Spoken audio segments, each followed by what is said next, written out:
The House will come to order.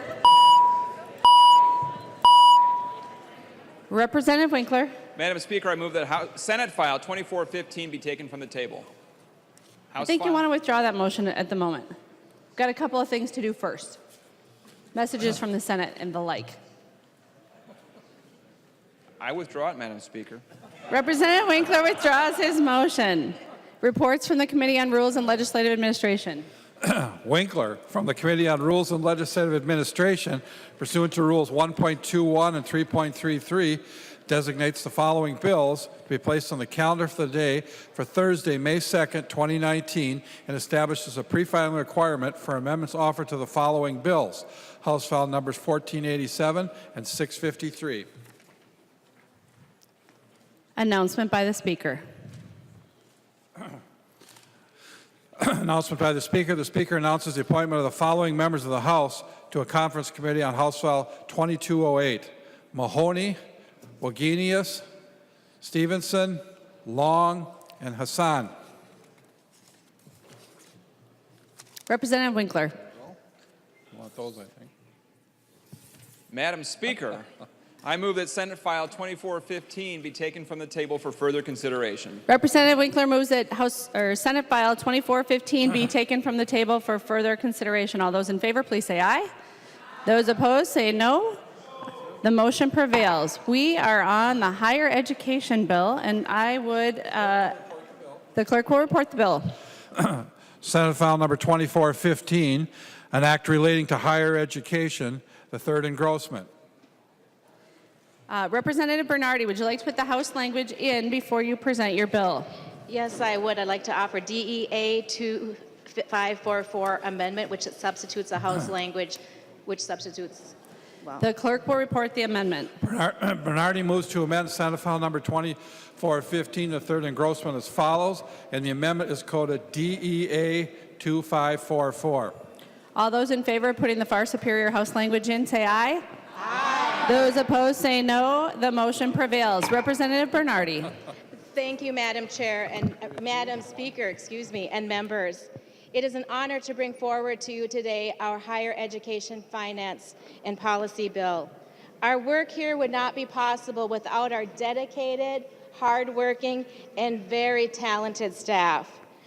I would like to recognize our committee administrator, Sean Herring, our committee legislative assistant, Addie Miller, our fiscal analyst, Ken Savory, our research analyst, Nathan Hopkins, as well as our partisan researchers, Bennett Smith and Callie Lehman, our media staff, Gina Vega, and our pages, Paige Engelhardt and Seaver Holt. I also want to take a moment to thank our dedicated and committed committee members. They were all so eager to serve on this and poured their hearts into it with their respectful and thoughtful and engaging dialogue.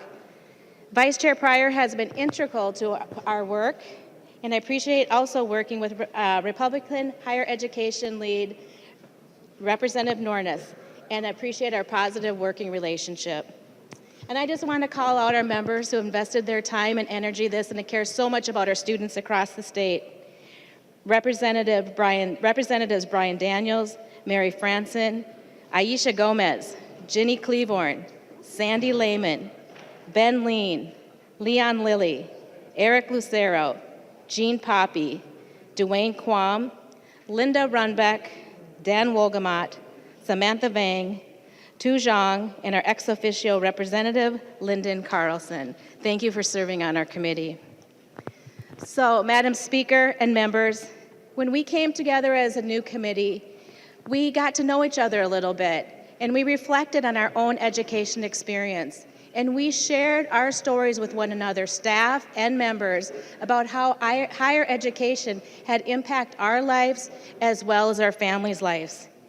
They were interesting and very moving stories. People had different pathways and way they got there, but what I heard in every one of the stories was the pride that people had in their accomplishments as well as their families' accomplishments. Higher education, whether it was a diploma or a degree or an advanced degree or a technical degree, whatever that looked like to them, it really impacted and change the lives of their families. Our committee intentionally brought people to the table with diverse backgrounds and voices from across the state of Minnesota. We made it student-centered. We had professors and teachers, instructors, even parents, researchers, administrators, and business representatives who shared their stories about their hopes, their dreams, as well as the challenges and barriers. We heard from Heather Bakke, a special education teacher from Winthrop. She told us about how she and other teachers in her district are putting off life decisions because of their debt. She said many new teachers are forced to ask their parents for help, who are now putting off retirement. We also heard from Aaron Monet, a high school social studies teacher in Babbitt. He graduated from high school with 35 credits. He still has $44,000 in debt. He says he pays $192 a month. And guess what? $20 of that actually goes to the principal. The rest is interest. We heard from Abala, a student at Riverland. He works 2 jobs while going to school full time. I remember the day when I was able to work part-time and be able to get through college within the 4 years. Students are working 2 jobs and going to school full-time. He still struggles to afford food. He told us he withdrew his entire bank account to go buy his books. He withdrew $1,080. And after he bought his books, he was left with $1.50 to buy food. He said he felt ashamed and had anxiety worrying about whether or not he could eat each day. We heard about Jonathan Quinn, who will be graduating this year after 20 years away from college with the help of the Minnesota Reconnect program. He told about the challenges he faced getting back to school and finishing his degree, and now he's talked about his upcoming job he plans to get after he graduates with his associate's degree in May, and about his future goals of advancing his education beyond that. These are just a few of the stories and experiences that inspired our committee. We crafted this budget with the help of them and others. Our bill ensures that all Minnesotans can have access to a quality higher education and job training opportunities without taking on decades of student debt. Student loan debt is now the 2nd largest type of debt held in the United States. In Minnesota alone, 775,000 Minnesotans hold student debt, totaling $27.1 billion. That is billion dollars. The average debt of these student borrowers is about over $34,000. Minnesota must stop balancing its budgets on the backs of students and families. In Minnesota, between 2012 and 2016, we saw a 46% increase in the numbers of seniors. I'm not talking seniors in college. I am talking our senior citizens of the state of Minnesota owing student debt. This is an economic crisis, not only for students, but it's an economic crisis for families too. That is why in our budget, we prioritize and budget a fully funded tuition freeze at all of our Minnesota 2- and 4-year colleges and universities. We improve college affordability and we reduce the growth of student debt. We also have in the bill a $35 million investment to the state grant program, which will create opportunities for another 6,000 students, which will be added to the 80,000 students that are already a part of that program. And the average increase of a grant will be over $400. We also have provisions in our bill that will help ensure that students have access to student loan debt counseling and other financial tools so that they can make smart decisions about how to finance their education. We heard heartbreaking stories from Minnesotans who have been holding off having a family buying a home, and not being able to save for actually even saving for fun, their retirement, and for their future. We also make improvements in the quality of students' experiences at our campuses and in the classroom. When students experience trauma in their lives or they experience a mental health issue, their ability to learn, achieve, and succeed is put at risk. Our budget helps increase mental health services, and it makes sure sexual assault survivors know where they can get access legal advocacy support. Hearing students' stories on campuses in Minnesota, as well as the ones that visit our committee, we heard that food access was an alarming problem facing too many of our college students. Our budget includes the Hunger Free Campus Act to help end food insecurity on campuses. We are also taking steps to increase accessibility to higher education for low-income and non-traditional students. As we heard from our education chairs just last week, Minnesota has some of the biggest achievement and opportunity gaps in the nation. We take steps in our bill to close those gaps. Investing in higher education means investing in Minnesotans, their families, and Minnesota's future. Our higher education bill is a bold bill with lots of good provisions that deliver a brighter, equitable, and prosperous future for Minnesotans and Minnesota.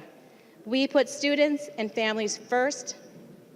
There are a few amendments we have on this bill, and I'm ready to take those amendments. I stand for questions. Thank you, Madam Speaker, and to our members. There's an amendment at the desk. The clerk will report the amendment. Cleavorn moves to amend Senate File number 2415, the third engrossment as amended. The amendment is coded A14.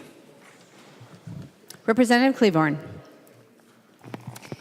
Thank you, Madam Speaker.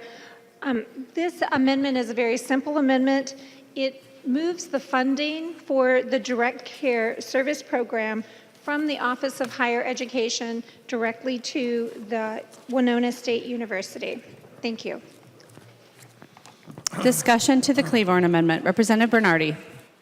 Thank you, Madam Speaker. We also have an amendment to that amendment, which is A19-0530, that was brought to us from the attention of nonpartisan research of a technical correction that needed to be made. There's an amendment to the amendment. The clerk will report the amendment. Bernardy moves to amend the Cleavorn amendment to Senate File number 2415, the third engrossment as amended. The amendment to the amendment is coded A19-0530. Members, this amendment was not filed pursuant to our pre-filing rule. It was an issue that was brought to our attention by fiscal staff and is technical. It's my understanding that both sides of the aisle view this as a technical amendment.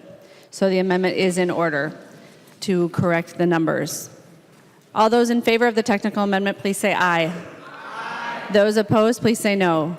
The motion prevails. The amendment to the amendment is adopted. To the underlying Cleavorn amendment. Any further discussion? Representative Cleavorn. Members, I would just ask you all to vote yes on this amendment. Thank you. All those in favor of the amendment, please say aye. Those opposed, please say no. The motion prevails. The amendment is adopted. There is an amendment at the desk. The clerk will report the amendment. Runbeck moves to amend Senate File number 2415, the third engrossment as amended. The amendment is coded A12. Representative Runbeck. Thank you, Madam Speaker. You heard Chair Bernardy talk about the 755,000 students, young and old, in Minnesota who are carrying a burden of debt for their college education.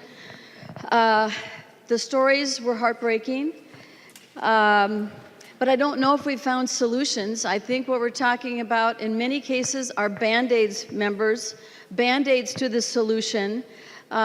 There's certainly history to it because the federal government has also been in the business of providing student loans, probably encouraging folks who maybe weren't weren't necessarily the most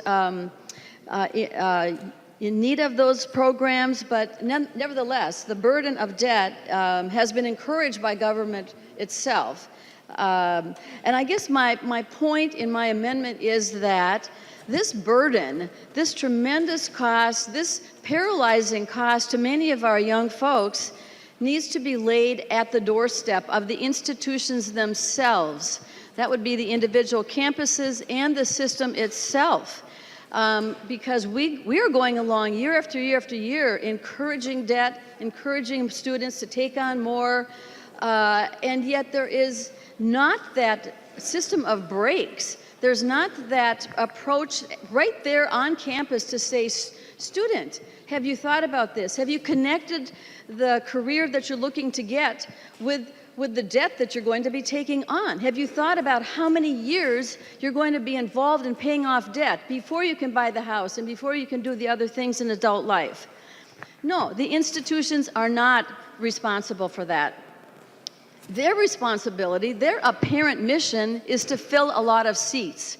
Filling seats is their number one job because we've got a massive system of bricks and mortar that has to be supported. We've got a massive system of employees across the entire system that have to be supported. So the system itself is not capable of contracting in times where there is less enrollment or expanding when there is greater enrollment. So we're far from solving the issue, members, but it seems to me that right there on campus is where the buck needs to stop.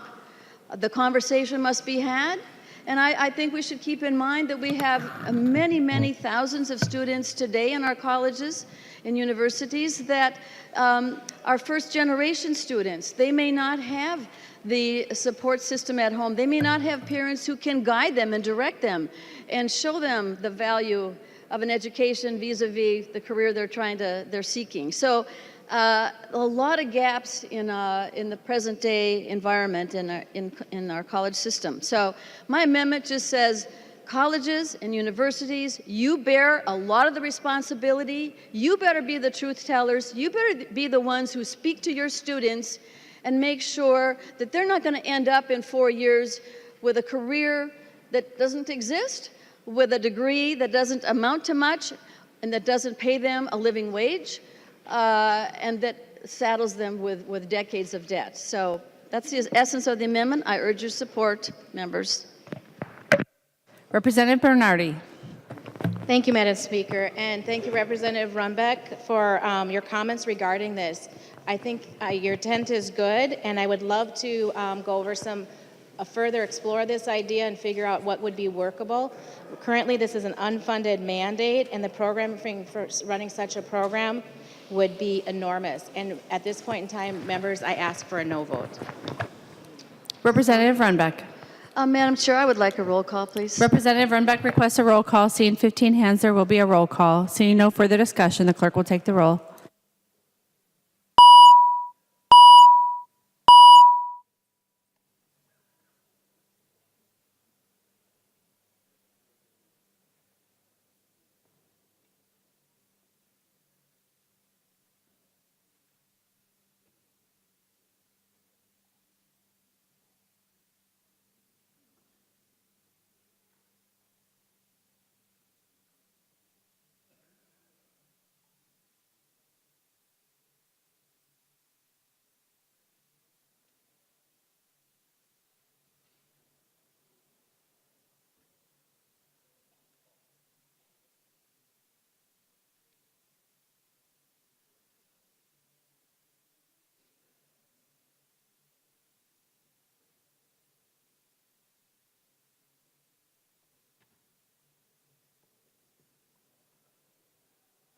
The clerk will close the roll.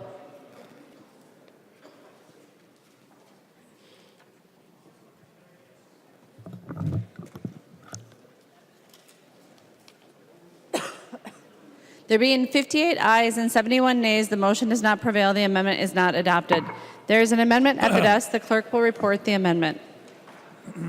Franzen moves to amend Senate File Number 2415, the first engrossment as amended, and the amendment is coded A3. Representative Franson. Thank you, Madam Speaker. Members, wonder if any of you saw the headline of the Pioneer Press yesterday. Minnesota Democrats want to give more state grant money to undocumented immigrant students. Wow, that's true. Members, citizenship is under assault. This amendment here will restore what is meant to be one, all right? There are perks to being a citizen to the state of Minnesota, one of which is state grant dollars and in-state tuition. Taxpayers, though, should not be burdened with extra benefits that go to non-citizens. The United States Code Title 20, Section 1095 states that those here illegally are not eligible to receive any federal grants, loans, or work assistance for higher education. Filer v. Doe in 1982, the Supreme Court held that the states are required to provide all students with K-12 public education, regardless of a student's immigration status.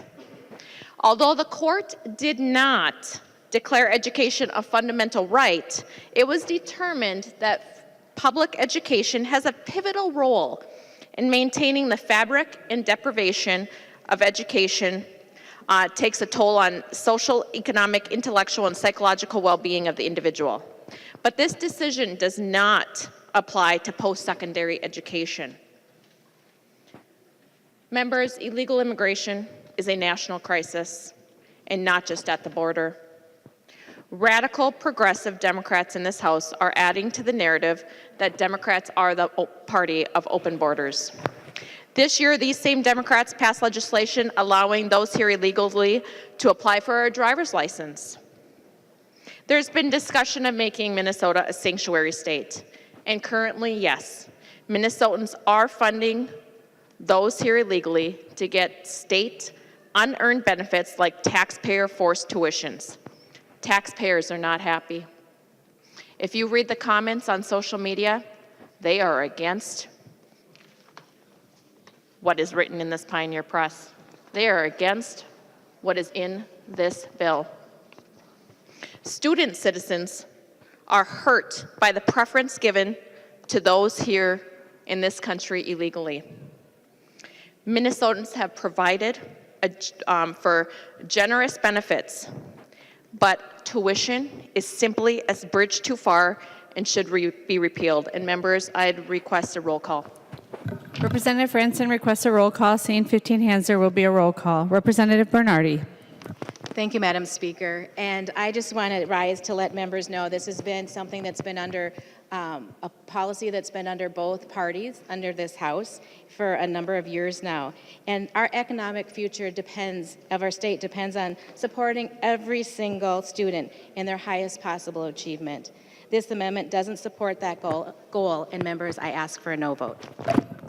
Any further discussion to the amendment? Representative Franson.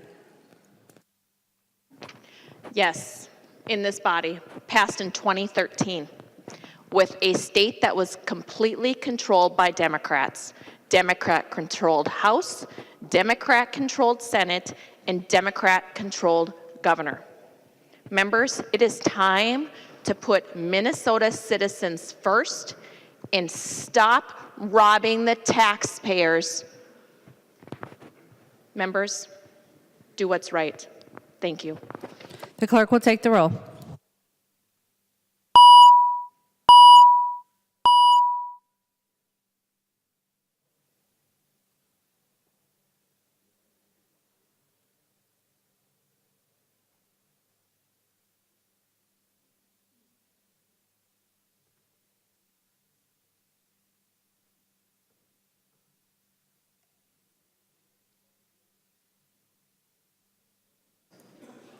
The clerk will close the roll.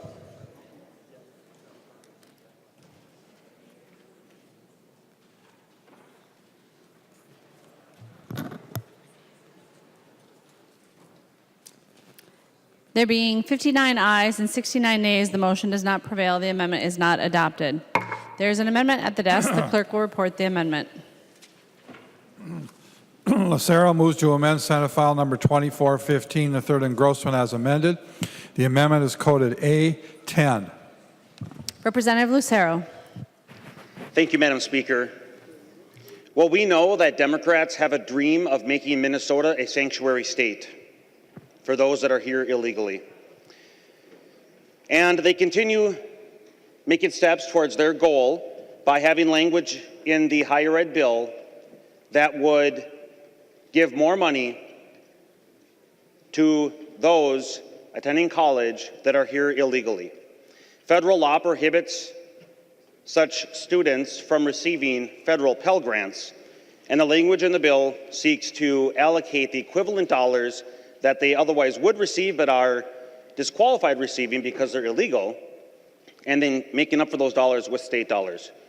Members, what my amendment would do would say if the grant program administered at the state level under the Office of Higher Education runs out of money,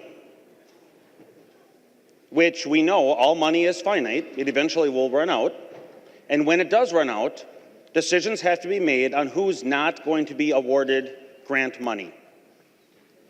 And so this will prioritize the children of emergency responders and veterans over the children of illegal immigrants. So members, I would encourage a green vote. Thank you. Representative Bernardy. Thank you, Madam Speaker. This amendment, according to the Office of Higher Education, would be a huge administrative burden and would likely cost more to administer than the benefits would provide. We need to prioritize the success of all of our students and not pit them against one another. I ask members to oppose the amendment. Representative Lucero. Madam Speaker, I would ask for a roll call. Representative Lucero requests a roll call. Seeing 15 hands, there will be a roll call. Any further discussion? Representative Lucero. Thank you, Madam Speaker. And members, please vote green to reject the continuation of turning us to a sanctuary state. Thank you. The clerk will take the roll.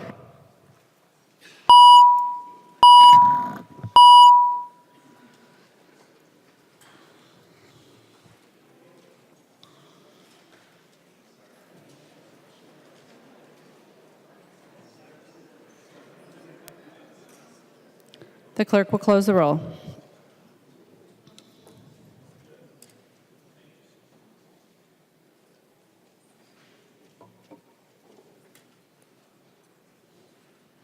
There being 54 ayes and 69 nays, the motion does not prevail. The amendment is not adopted. Representative Johnson, for what purpose do you rise? Point of personal privilege. State your point of personal privilege. Members, we have outside of our chambers, we have state troopers that stand all night long sometimes. And one of those troopers is retiring. Corporal Ron Degler, who is standing in the back, I'm going to ask him to come forward. This is probably the last day that we'll be in session that he's actually will be here today. He is retiring on May 19th with just about 21 years with the State Patrol. The last 7 years, he's been standing outside these doors, listening to us, listening to the people screaming and hollering, and always been very helpful to the people standing outside. He was assigned to full-time at the Capitol Detail in 2013. He's also filled in and served as the governor's driver and residence trooper many times over the years with several different administrations and elections. On his time off, he enjoys golf and more golf. And did I mention he enjoys golf? He is a proud new first-time grandparent and loves spending time with his grandson. And I believe since his grandson, as soon as he can stand, he's going to be teaching him how to golf. So Ron, thank you for your service to the state of Minnesota, and thank you for your service to the Minnesota legislature.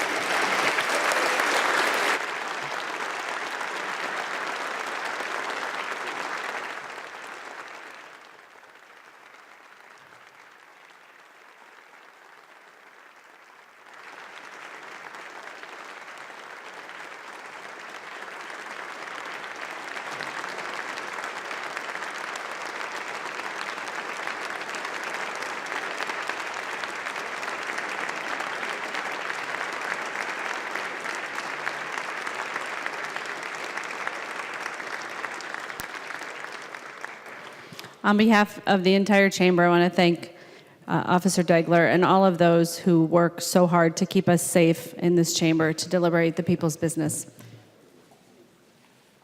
There's an amendment at the desk. The clerk will report the amendment. Baker moves to amend Senate File Number 2415, the third engrossment as amended, and the amendment is coded A5. The member from Candy, Ojai, Representative Baker. Thank you, Madam Speaker and members. I bring to you today an idea about higher education, as this year I'm more concerned than ever that the process of us leading and directing the University of Minnesota with all the funds that we deliver to them every 2 years troubles me, especially this year when we see a majority in the House here that is struggling to find a way to process the regent appointments that in the last 5 years I have found not a good system at all. It is too political, it's too divisive, and it's not always chosen by sometimes the best people to run our university. So members, what my A5 amendment does today is it brings up an idea, and I ask that our chair, Bernardy, would maybe bring this to conference and have more of a conversation about this. But what it does is it allows us as a legislature to have an idea. This is about a study. Let's get some legislators together to say, should we have more input about what we direct or what we oversee over the university system, like we do the MnSCU system or Minnesota State? Because I think that what we do is, in the last 10 years, we have allocated over $7 billion to the university system. And our most important role that we do is finding the right regents to lead that huge organization that we are, in many ways, very proud of. But there has been a lot of issues in the last several years that have caused the legislature to go, what are they doing there? I know recently there was some articles in the newspaper that caused me great concern because there was research being done and doctors there were getting paid a lot of money by pharmaceutical companies to explore super opioids. And that caused me concern. They were being paid outside of the university contract, which is legal per the university rules. But it caused me to go, I had no idea. I know we can't micromanage everything. But members, I bring to you this idea of why can't we do the same with the university as we do with Minnesota State? We will require them to do things versus the university, we request them to do things. I think this is a good idea. It costs nothing. It's a study group. We get together a few times. We report back to our chairs and our leads. But what I think it does, members, is it makes sure that after 140 some years of doing it this way, should we look at it in another vein? Especially now that we are having a hard time deciding how and when we're going to have the regent vote here on the House floor, because it's getting too squishy. It's getting too political. It's getting to where people don't know who is really appointed and chosen and for what reason. I'm kind of a leadership wonky guy that loves to see the best leaders in the state of Minnesota. I thrive and I learn and I love to be inspired by leadership. But what I can get concerned about is, do we have the right process in our state to find the best leadership for the University of Minnesota? And why wouldn't we, who represent the 5.5+ million people in Minnesota, that we have something to say about how we choose to run the highest regarded university system in our state? So members, I would like a roll call on this, Madam Speaker. Representative Baker requests a roll call. Seeing 15 hands, there will be a roll call. Representative Baker. And members, let's just do a study. Let's check this thing out. Let's ask those questions. And please support me and please support Green for the University of Minnesota. Thank you. Representative Bernardy. Thank you, Madam Speaker. Although this amendment is extremely vague, the only way to alter our university's constitutional autonomy is for the express will of the people to amend the state's constitution. I ask members to oppose this amendment. Discussion. Seeing no further discussion, the clerk will take the roll.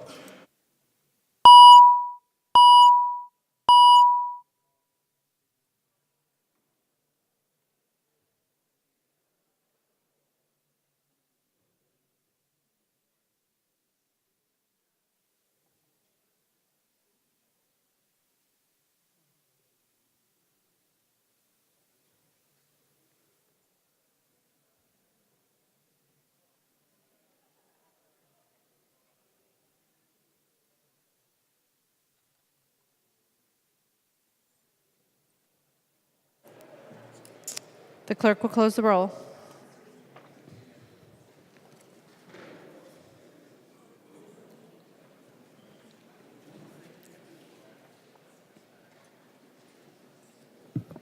There being 53 ayes and 75 nays, the motion does not prevail. The amendment is not adopted. There's an amendment at the desk. The clerk will report the amendment. Runbeck moves to amend Senate File Number 2415, the third engrossment, as amended. The amendment is coded A6. Representative Runbeck. Thank you, Madam Speaker.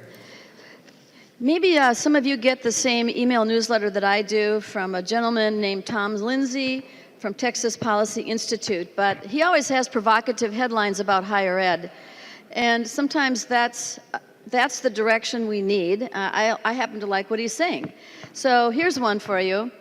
Go to a cheap college or none at all. I think what he's commenting on, members, is that these costs of higher ed are so out of control. Nobody's able to do anything about it. This has gone on for several decades.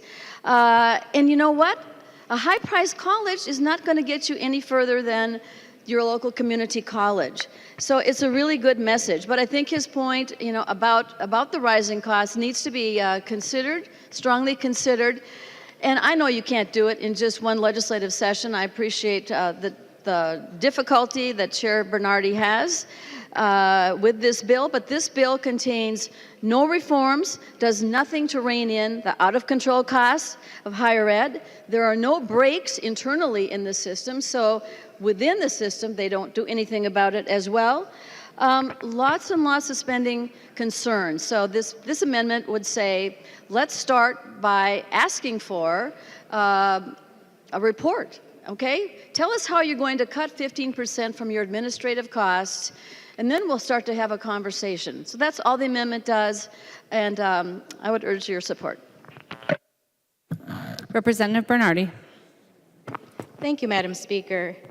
Representative Runbeck, I like collaborating with you on a number of things and working on issues. And this one that you're bringing before us today would cause job termination for numerous personnel that are needed to help students graduate on time and support the basic sciences, engineering, medicine, agriculture, and other research that drives our educational excellence at the University of Minnesota and provides substantial economic benefits to the state of Minnesota. I ask members to vote no. Any further discussion? Representative Runbeck. Thank you, Madam Speaker. I'd like a roll call, please. Representative Runbeck requests a roll call. Seeing 15 hands, there will be a roll call. Seeing no further discussion, the clerk will take the roll.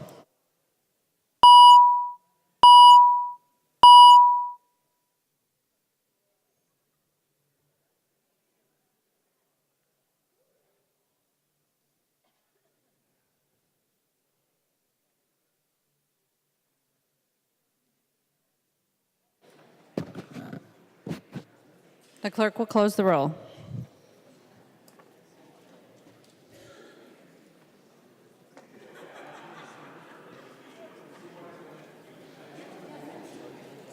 There being 58 ayes and 70 nays, the motion does not prevail. The amendment is not adopted. There's an amendment at the desk. The clerk will report the amendment. Zerwas moves to amend Senate File Number 2415, the third engrossment, as amended, and the amendment is coded A8. Representative Zerwas. Thank you, Madam Speaker and members. The A8 amendment is the Minnesota Independence College and Community Amendment. This is based off of Representative Howard's bill to increase funding for a life skills college for Minnesotans that have autism and other developmental disabilities. These students are truly quite amazing. If you haven't yet had a chance to go to the Minnesota Independence College, I highly recommend it. Meet with some of these students and families and watch them thrive. Many of these students had extremely challenging high school careers and difficult times growing up, and they report that this is one of the first times where they really felt like they belong and they fit in. This unbelievable program has a near 100% track record for success, where it trains these young people to attain employment, live independently, and really reach the full potential of their lives. This amendment is paid for by canceling the increase in a program that would send out mailers to encourage individuals that have dropped out of college to reapply and go through the submission process to re-enroll in college. And so, members, this isn't cutting an existing program. This isn't doing anything. What this is doing is stopping an increase in that program and focusing on children and on students. This is an amazing program. Madam Speaker, I'd ask for a roll call. Representative Zerwas requests a roll call. Seeing 15 hands, there will be a roll call. Representative Zerwas. Thank you, Madam Speaker. Members, I would urge a green vote. Representative Bernardy. Thank you, Madam Speaker. I love meeting with those students. They're incredible young people. And I am proud that our bill makes investments in both of these programs. We need to support the Minnesota Reconnect program to help Minnesotans get back to finish the degrees that they started and add more value to our state's workforce and to the quality of life of themselves and their families. I ask for a no vote. Representative Daniels. Thank you, Madam Speaker. I rise in support of the Zerwas amendment. I've been to 2 of the graduations for MICC. I've been to one of their galas, and it truly changes these kids' life. I had at my last graduation, Drew Christensen and I were recognized as the members were attending the graduation, and after the ceremony was done, I saw somebody kind of running or fast walking out of my corner of my eye, and it was one of the dads of the students. And he came over and talked to us for a little bit, and he said, you know, I get to move my son out of my basement today, and he does the fist pump thing. This program works. It takes kids from a group home setting to 3 years of college to learn life skills, how to balance a checkbook, how to go grocery shopping, how to get a job, and they actually give them a certificate, like in culinary, something that they want to do.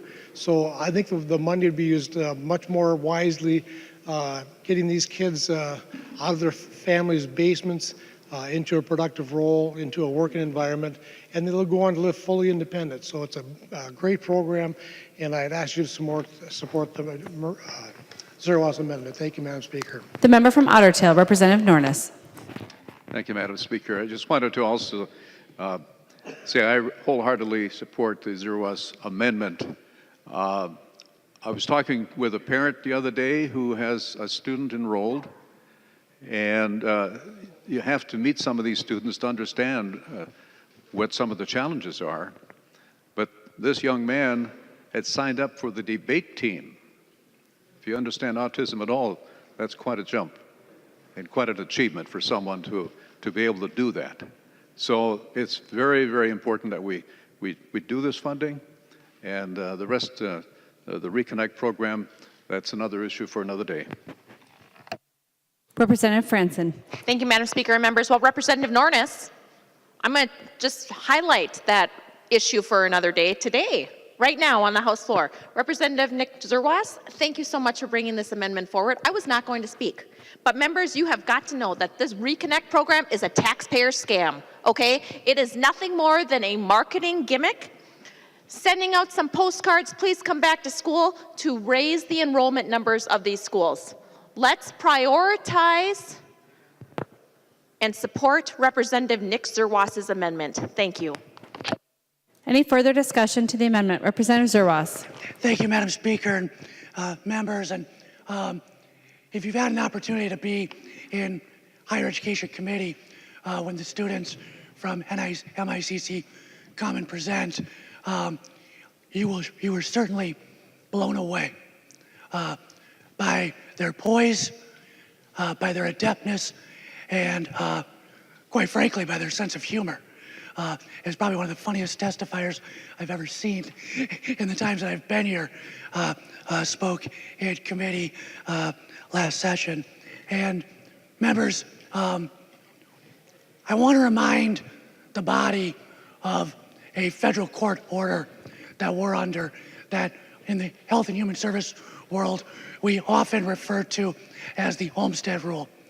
The idea that under the order of a federal judge, the state of Minnesota is compelled to provide the most integrated life setting possible and the most assertive and aggressive and involved community opportunities for all Minnesotans. That was decreed by a federal judge. It was something Minnesota agreed to, and it's something that Minnesota has consistently and significantly fallen short of, members. Representative Daniels is right.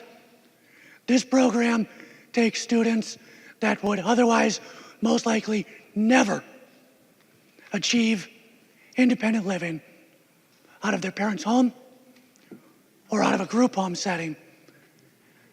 And after their time at MICC, 100% of graduates have a job, have housing on their own independent apartment, have the life skills to be able to get around the world and operate, and they have the closest, tightest group of friends and social network that they've developed, just like you and I and so many others developed when we were in college. Members, I'm not here to disparage the other program or call into question what that program, the validity or what that program does. But what I'm saying is we have an opportunity to spend money that directly impacts and changes forever the lives of families of Minnesotans, or you have the ability to just push the red button and pay for postage and pay for more mailers, hoping to enroll more people that have already dropped out of school. Members, please vote green. Seeing no further discussion, the clerk will take the roll on the amendment.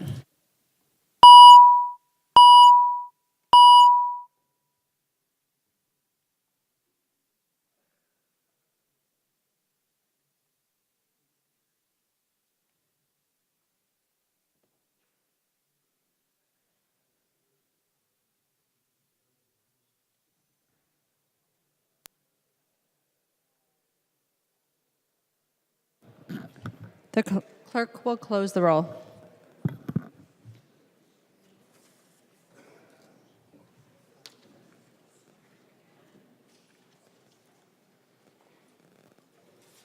There being 58 ayes and 69 nays, the motion does not prevail. The amendment is not adopted. There's an amendment at the desk. The clerk will report the amendment. Nornis moves to amend Senate File Number 2415, the third engrossment as amended. The amendment is coded A1. Representative Nornis. Thank you, Madam Speaker. I'll be brief, and hopefully we can make a quick decision on this amendment. I need to tell you, first of all, that I've been in this body for 23 years, and probably some of you knew that, and some of you didn't. That wears on you a little bit, turn gray a little bit, a few more wrinkles show up. But the problems we've dealt with in 23 years, the one I remember the most is selecting the Board of Regents. Now, how important that's been all these years. That responsibility that we have goes all the way back to, I believe it was 1851 when the university was established. They had a Board of Regents to run the university at that time. So I'm concerned this year that after having one of the best crops of candidates apply to be regents, that here we are just weeks away from the end of the session, and we still don't know who those four people will be. So my amendment, the A1 amendment, simply says that if there is not a joint convention held, by the end of we go sine die, then I ask that the Speaker of the House issue a public explanation as to why. Then that's the amendment, folks. Please vote with me. Representative Bernardy. Thank you, Madam Speaker. And I recommend to our body here that we leave the Regent's discussion up to the Speaker and to the Majority Leader and vote no on this amendment. Seeing no further discussion, all those in favor of the Nornis Amendment, please say aye. Those opposed, please say no. The motion does not prevail. The amendment is not adopted. There's an amendment at the desk. The clerk will report the amendment. Nornis moves to amend Senate File Number 2415, the third engrossment as amended. The amendment is coded A2. Representative Nornis. Madam Speaker and members, continuing on with the discussion dealing with the Board of Regents. As I mentioned earlier, this goes way back to the early years, 1851. The university, you may not know this, but actually the university disbanded for a few years due to bad financial condition. And it was about a 3-year term where it didn't exist. And it came back, and a guy by the name of Pillsbury was one of the 3 regents at that time to get him out of debt and reestablish the university. Pillsbury, by the way, was the only regent to ever get a lifetime appointment to the Board of Regents. The Supreme Court, this is another thing that we talked about in another amendment a few minutes ago, dealing with the constitutionality or the constitutional responsibility that we have, or how the university has its own autonomy, and we have only a way of suggesting to them. Well, that was decided by a Supreme Court ruling back in 1928. So that's been with us for a long time. Again, I'm concerned that we do not, in this session, apparently have enough time or agreement to fulfill our constitutional requirement to select the Board of Regents. And I hope that we can in the remaining weeks. We've got candidates out there that have been very patient. They've worked hard. They're waiting to see what happens in their life. Are they going to be a regent or not? And if we do not fulfill our responsibility this session, I'm concerned what happens next year. And who would want to go through this process? How will it affect those that sign up to be the next candidates? So my amendment, the A2 amendment, basically says that it sets a date by April 15th of each numbered years. The Senate and the House of Representatives shall meet in a joint convention to elect the Board of Regents. If there's a conflict between the joint rules and this section, then this section would prevail. So that's how simple it is. Next, this would apply to the next round, that we would have a specific date, just like your taxes would be due on a certain date, so would this convention be due on a certain date. Members, I ask for a yes vote. Discussion. Representative Bernardy. Thank you, Madam Speaker and members. This amendment ties the hands of future legislators, and amending the joint rules by statute is something somewhat odd to do, and we can't speak for the Senate as well. And members, I request a vote no, a no vote. Representative Robbins. Thank you, Madam Speaker. Thank you, members. I wanted to rise in support of this amendment. I think in fairness to the candidates who put so much time and effort into applying and being here on a regular basis, that we need to give them some certainty. And it would also be good for the university to have some certainty about who is going to be governing them. And I know it won't apply to this round, but I just wanted to share with you, many of you have met a gentleman from my area, Maple Grove, Mike Kenyana, who is running for the student regent position. And Mike is just a fantastic guy. He first contacted me literally the day after I was elected in November, and he wanted to sit down and talk about his application. And over the winter, he was at the Capitol most days. The day I moved into my office, he was here, and he was the first person before I had even hung up my coat. He was there to talk to me. He goes to school in Duluth. He's a student at the University of Minnesota Duluth. He has been down here 9 times. Several times I've seen him in the hall and I've said, how are you here? Why aren't you in class? And he's like, I'm going back. He'd drive back up that night and get his homework done. He's just been an exemplary, a great example of the kind of engaged, involved student we would love to see serve on the Board of Regents. He was also recommended. And I am sad that he might miss this opportunity he has worked so hard for. And I was texting with him yesterday, and he supports this and would not want to see this same unfortunate situation happen to future people who really want to serve our state. So I urge members to support this. We need to provide some certainty for people who put so much of their lives on hold to engage in this process. Thank you. Any further discussion? Seeing none, all those in favor of the Nornis Amendment, please say aye. Aye. Those opposed, please say no. No. The motion does not prevail. The amendment is not adopted. The clerk will give the bill its third reading. Third reading, Senate File number 2415, as amended. Third reading, discussion. Representative Lucero. Thank you, Madam Speaker. Would Chair Bernardy yield? She will yield. Representative Lucero. Thank you. Members and Madam Speaker and Chair Bernardy, I have just a few questions in regards to lines 25.11 down to 25.30 in regards to affirmative consent. We briefly discussed this in committee. I just have a few follow-up questions. So, Madam Speaker and Chair Bernardy, what is the difference between consent and affirmative consent? Representative Bernardy. Okay, so can you just repeat your question, Representative Lucero? Representative Lucero.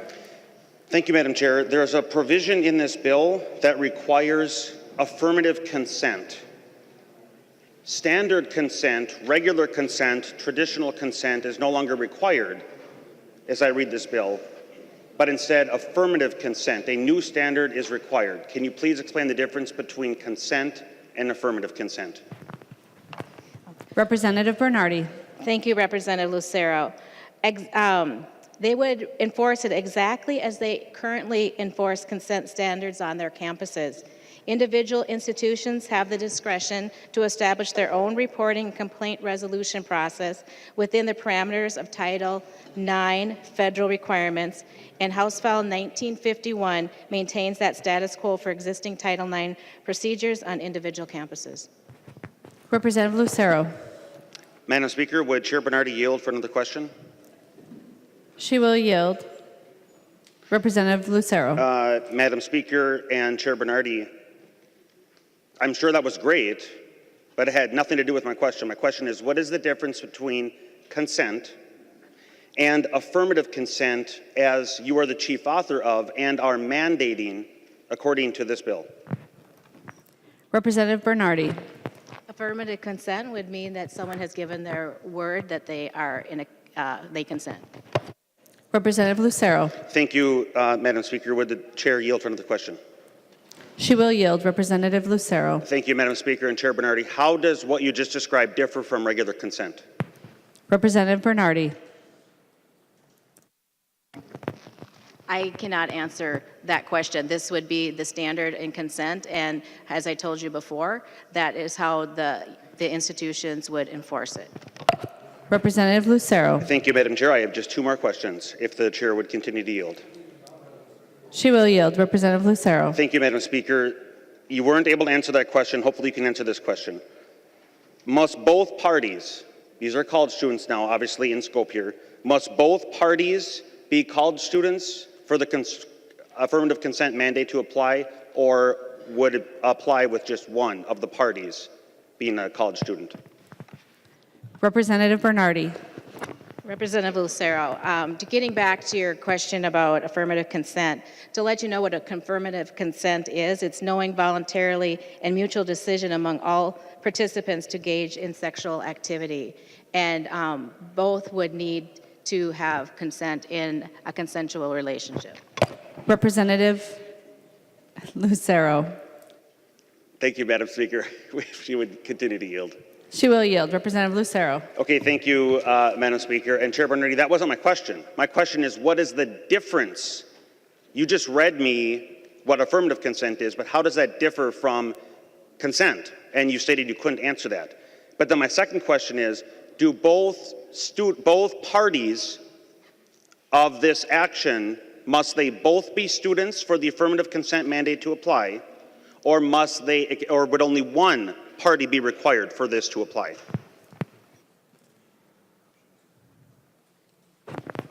By state, Representative Bernardy. both parties are required to give consent in a consensual action. Representative Lucero. Would she continue to yield, Madam Speaker? She will continue to yield. I think a part of the issue here is the acoustics in the chamber, so it may be a little bit more difficult for her to follow your questions across the chamber than it would be if you were to ask her directly. Representative Lucero. Thank you, Madam Speaker, and I can appreciate that. The acoustics are not necessarily the greatest, depending on where you sit. Chair Bernardy, my second question is not, do both parties need to consent? My question is, do both parties need to be college students for affirmative consent to apply? Or would only one party need to be a college student, and could the second party not be a college student?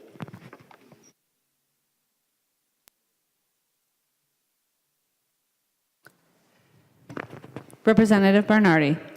I'm trying to get the bill open to the section that you gave, so I will need to look at that to answer that question. But colleges already address these issues, and it would not change how they're currently processing these types of problems. Representative Lucero. Thank you, Madam Speaker. I just have one last question. I'll move on to my third question. Regardless if the affirmative consent mandate is that both parties need to be college students, or if only one of the parties needs to be a college student in order for the mandate to apply, in regards to the location, does the location of the activity have to occur on the college campus for the affirmative consent mandate to apply? Or in the case, let's say the scenario, they're both college students, and if they were off campus for the activity that was engaged in, would that affirmative consent apply? Representative Bernardy. Thank you, Madam Chair. It would be handled the same way it currently is on college campuses. Representative Lucero. Madam Speaker, would the chair yield for just one more question? She will. Representative Lucero. Thank you, Madam Speaker. So then the question, Chair Bernardy, is, what is that? Does the affirmative consent mandate apply when the activity is on campus, off campus, or both? Representative Bernardy. It would be the way the campuses are currently handling the situation. This bill does not change that. Representative Lucero. Okay, thank you, Madam Speaker. The fact is that this makes it law. And as we can clearly see here, the chair has given vague or non-answers to several of these questions. Here's the reality, Madam Speaker and members. We live in a day where there are many adults returning to school. So we might picture the college student being an 18 or 19-year-old, but there are many working adults that are returning to school. 30s, 40s. I taught at Metropolitan State University for 5 years. I had 40-year-olds and 50-year-olds in my classes. Regardless of the age, I will use myself as an example. I got married at 19. My wife was 18. We were both college students, very young. We were married and young. And under the language of this bill, whether you're 20 years old and married, or whether you're 50 years old and married, consent must be given by words. And so if you are a 50-year-old person and you decide you want to return to school, and you're married, Democrats are going to pry into your bedroom. You may have been married for 30 years, and this policy is now going to apply to a married couple because Democrats want to know what's going on in your bedroom. Line 25.26, a person is deemed incapable of consenting when that person is unable to communicate. Madam Speaker, I'm in my 40s. I'm getting certain pains in my body, my lower back, different parts of my limbs are beginning to ache. I'm getting some gray in parts of my hair. If I'm 50 years old, I could imagine there will be some dental work that might have to be done, or a cavity or a bridge that might not allow me to speak. And if I've been married for 30 years and for whatever reason I'm unable to speak, according to the language that the language of the bill of the Democrats that want to pry into a married couple's bedroom, they would be prohibited from engaging in sexual activity if one of the parties is unable to verbally speak. Madam Speaker, despite this problem, there are many more problems in this bill, including tuition freezes are a Band-Aid that fails to address the rising cost of higher education. This bill does nothing to rein in out-of-control administrative budgets, and the Democrat division on Regents hurts the University of Minnesota, of which I'm a proud alumni. Please vote no to this bill. Representative Nornes. Thank you, Madam Speaker. Members, I first want to say thank you to Chair Bernardy for a good committee this session. I think we've all worked pretty well together, and over the years that I've served on that committee, under Chairman Tommy Rukavina, Gene Pawlowski, and I don't know if I'm forgetting somebody or not, but it's always been a pretty interesting, sort of a nonpartisan committee, working on behalf of students. That's our one assignment. I think we've done that okay over time. A couple of things that I just wanted to mention about this bill. Briefly, I want to go back to the part about our responsibility to select Board of Regents. I'm very disappointed we haven't been able to get that done this year. There's still time. We're spending $3.6 billion. It's a lot of money. We're freezing tuition. That's a good thing. But we're not doing anything about bringing down the cost of higher education. And I'd feel a lot better if we were lowering the cost of education than freezing tuition. To me, I think students would appreciate that even more. It does nothing about the cost. It's just we're paying for it instead of the students. The overall bill, it was amazing to see that our bill is bigger than what the governor wanted to spend. I've never seen that before. So that brings some smiles to some people. However, we're not done yet. So we'll see how it ends in the end. I want to just mention that this freeze is okay, but it's a Band-Aid. We still have not done anything to bring down the cost of higher education. And I think that's something that's really important. And I go back to the university and the Board of Regents. I think that's critical that we get that done before we end here on the 20th of May. Thank you, members. Representative Cleavorn. Thank you, Madam Speaker. I rise in support of this bill. During the committee, we had many great, vibrant conversations about the importance of allowing every student an opportunity to advance and to reach their full potential, regardless of where they are in the educational cycle in higher education. I specifically rise to support the University of Minnesota and the great things that the university does in the lives of all Minnesotans, regardless of where you live across the state. In 2017 alone, the university reported that they drive $8.6 billion of economic impact across our state. They graduated 15,000 students who added to $89 million of payroll in the state. Our healthcare professionals from the University of Minnesota generate about $1.2 billion of economic value to our state. And the researchers in 2017 added $1.2 billion of impact. and they help create 18 new startups in our state. I don't often cite President Kaler, but I do love what he says. The university is unquestionably one of the state's most powerful economic drivers. Through our 356,000 alumni who live and work in our state. Members, I ask for a green vote, but I do have to go back and address the affirmative consent piece as well.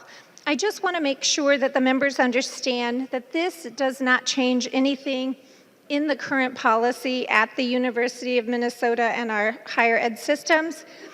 But affirmative consent is just asking that one more step. Are you sure? Do you enter willingly into this relationship? And that's a good thing.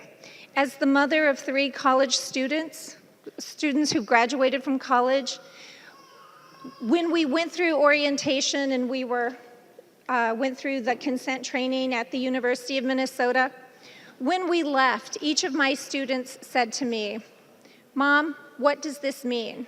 And I said, "You know what? It just means you ask. Yes is a yes. No is a no. It's affirmative consent." And as a person who has been married for 40 years, I still believe in making sure that my partner and I are on the same page. Affirmative consent's a good thing. There's never any question. Yes means yes, no means no. Members, I encourage a green vote. This is a great bill, and it's great for our state. Thank you. Representative Wolgamott, I think you should do it with the sunglasses on. I sure wouldn't want to delay that healing. Okay, thank you, Madam Speaker. Representative Wolgamott. Madam Speaker and members, every Minnesotan deserves access to a quality, affordable college education, if that's the option that they choose. But unfortunately, Madam Speaker and members, according to the U.S. Department of Education, there are 775,000 Minnesotans with student debt totaling $27.1 billion. Madam Speaker, I'm proud of the fact that we're tackling college affordability in this budget in a lot of ways, but chief among them is funding a tuition freeze for students enrolled in Minnesota state colleges and universities. Madam Speaker, we're stopping tuition increases without cutting programs or compromising the quality of education that students will receive. So whether it's for the students in my home district at St. Cloud State University or St. Cloud Technical Community College or any of the 54 campuses that make up the Min State system, we need to continue to support our students so that a college education is an affordable option for those who choose it, and that Minnesota can compete in a 21st economy with a highly educated, highly trained workforce. So, Madam Speaker, members, let's support our students and let's vote green on this bill. Thank you, Madam Speaker. Representative Pryor. Thank you, Madam Speaker. Members, this is a student-centered bill. We listened to our constituents and to the students who came to testify before us in committee. With the students' needs as its foundation, this is what the bill does. We expand access to mental health services on college campuses. We support legal advocacy for sexual assault survivors. We also support a student-led initiative to end food insecurity on college campuses across the state. All Minnesotans deserve the education and job training they need to get a good paying job. This education should be affordable, and the campuses where it takes place should be safe and healthy. Please vote yes.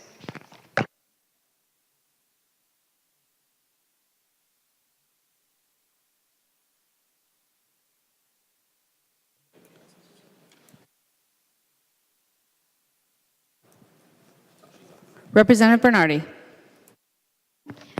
Thank you, Madam Speaker and members. I appreciate the robust debate today and everybody's input in this chamber and across Minnesota for helping us craft this bill.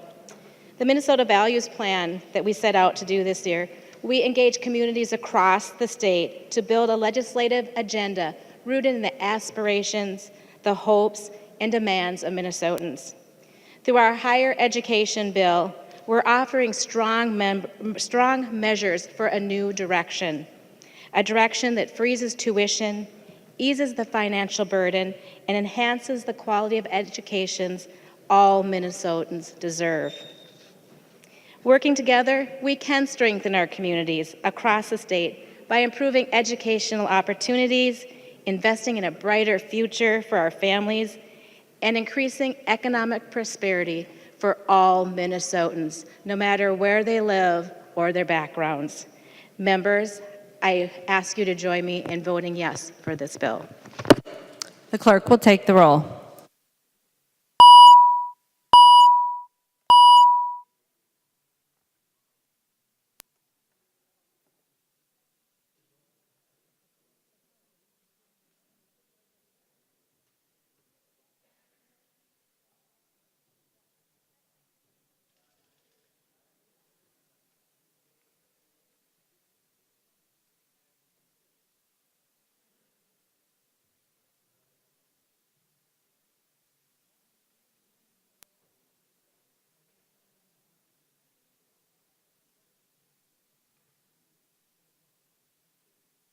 The clerk will close the roll.